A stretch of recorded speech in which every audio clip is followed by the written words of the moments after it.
ყველა პერსონაჟი თავის მხრივ ამ ბრენდის ნაწილია და იმიჯის ნაწილია. იმის გამო რომ ეს ძალიან თბილი და ახლობელი იყო ადამიანებისთვის და გათვლაც ეგ იყო რომ მაქსიმალურად ღრმად შევსულიყავით თითოეული ქართული ოჯახის სივრცეში, ასე ვთქვათ, რაღაც ოჯახის წევრივით უნდა გამختارიყო სერიალი, ამ მიზანმა იმოქმედა, იმუშავა და შესაბამისად ბრენდიც შედგა, რა შეცდ ბრენდია ძალიან კონკრეტული თვითმყოფადი თავისი მახასიათებლებით და სოციალურმა ქსელებმა ამას ძალიან შეუწყო ხელი და სალომე ნიკოლაიშვილი იყო ჩვენი სოციალური მედიის მენეჯერი წლების განმავლობაში, იგივე მანქი სალომე ბარკერი, იგივე ცნობილი ადამიანი, აქტივისტი, ძალიან კარგი და ჭკვიანი გოგო, რომელმაც ინტერნეტ მოსახლეობასაც ძალიან კარგად მიაწოდა ეს პროდუქტი, რომ ჩვენ სადღაც მილიონი ფოლოვერი გვყავდა ჩვენი პეიჯი სამწუხაროდ გატეხეს და მოგყარეს, მე ახალი პეიჯი გავაკეთეთ და 100,000-ზე მეტი ფოლოვერი იმასაც ყავს, მაგრამ მილიონზე მეტი ყავდა, YouTube არხს 9 მილიონზე მეტი subscriber-ი ყავს და ნუ ისა ძლიერი პლატფორმა გაკეთდა, თავისთავად ცალკე მედიად იქცა ეს ყველაფერი და ძლიერი პლატფორმა შეიქმნა და ეს ამ ბრენდის დამსახურება იყო სწორედ რომ ინტერესი მის მიმართ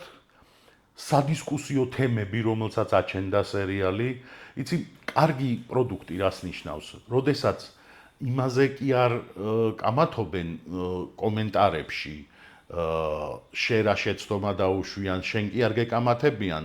პროდუქტის ავტორს, არამედ კამათობენ თემაზე,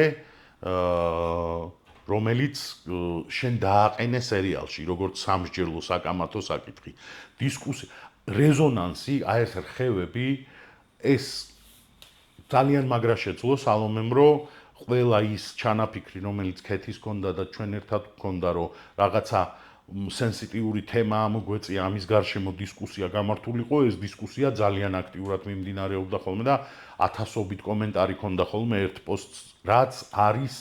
სწორედ პოპულარობის ფუნდამენტს რაც ქმნის, რაც ნიშნავს, რომ შენ ცოცხალ პროდუქტს აკეთებ, აქტუალურ პროდუქტს აკეთებ და ეს მართლა მნიშვნელოვანია საზოგადოებისთვის. ეს არის აი ეს ფიდბექი, რომელსაც იღებ ამ დროს, ეს არ არის აუცილებელი ტაში იყოს. აი ეს დისკუსია, ეს დინამიკა, ეს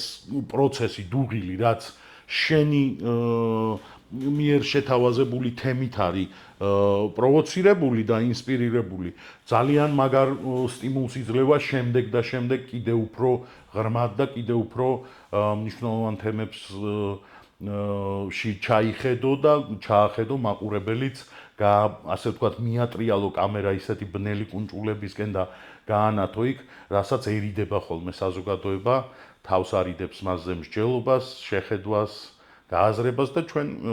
ვფიქრობ, რომ ძალიან ბევრი თემა ამოვწიეთ ამ ქვეყანაში, ისეთი, რომელიც მიჯგმალური იყო, დამალული იყო, ადამიანები თავს არიდებდნენ და ეს ასე ვთქვათ, გამოვიტანეთ სააშკარაოზე და ვაქციეთ სადისკუსიო თემად, რაც საზოგადოების განვითარებას იწვევს. შეიძლება ვიღაცამ თქვას, რომ ეხლა ძალიანაც ნუბლა ტაობო, მაგრამ და ისა არ არის თავდაბლურიო, მაგრამ ის, რასაც ვუყურებდი, ის ყველაფერი, რასაც ეს იწვევდა თითოეულ ჯერზე, როცა რაღაცა მნიშვნელოვანი, მაგალითად ჯეკოს დაჭერის საკითხი და მე მაგალითად მეგობარი პოლიციელები მეუბნებოდნენ ხოლმე, რომ აი ზვერაძისნაირი პოლიციელი არ არსებობს და აი ახლა დღევანდელი სიტუაცია არაერთ ზვერაძეს გვაჩვენებს, რომ თურმე არსებობს კი არა, ისინი არიან სწორედ მთავარი და წამყვანი ძალა ქართულ ძალოვან სტრუქტურებში. მოკლედ, მე მგონი შეცდე ყოველთვის ახერხებდა, რომ აი აქტუალურობის ხარჯზე აი ეს ბრენდი მკვეთრი, გამოკვეთილი და მანათობელი და აქტუალური ყოფილიყო და ვფიქრობ, ეს არის მისი მთავარი მახასიათებელი. აქტუალურობა. და ყოველთვის აი ესე მივსდევდი სერიალი იწერებოდა, სადღაც